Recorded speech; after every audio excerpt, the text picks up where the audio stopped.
Set up an SMSF checklist.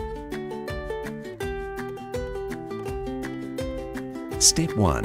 Decide on the trustees. You can use individual trustees or a corporate trustee. Either way, you can only have a maximum of 4 members. All members of the fund must be trustees.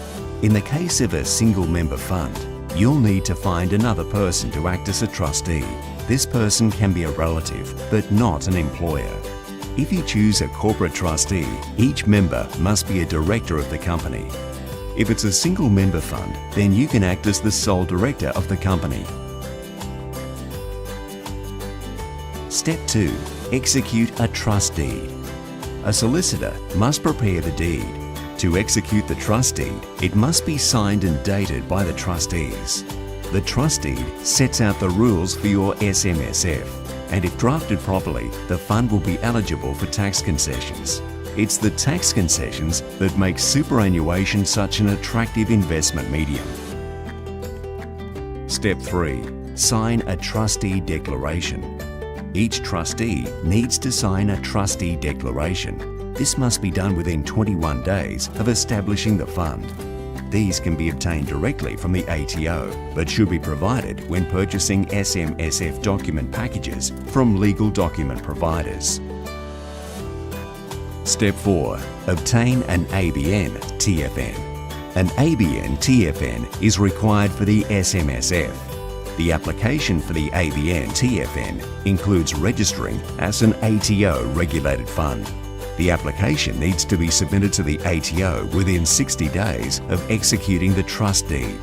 These regulations are required to allow contributions/rollovers to the SMSF.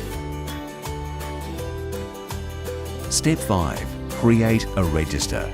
A register is required to record formalities such as minutes of meetings, register of trustees, nomination of members, and a detailed investment strategy. The register can be a simple ring binder. Step 6. Open a bank account. The trustees need to open a bank account in the same name as the SMSF, e.g. John Citizen as trustee for the Citizen Superannuation Fund. The trustees need to provide a signed copy of the SMSF deed and pass a 100-point identity check. The bank account exists to accept contributions. These include rollovers of super benefits and investment earnings.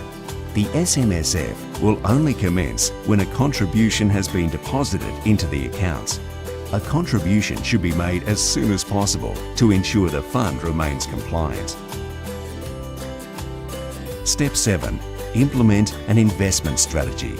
An appropriate investment strategy that takes the needs of all members into consideration needs to be implemented. Step 8. Annual audit and tax return. An accountant needs to be engaged to lodge an annual tax return.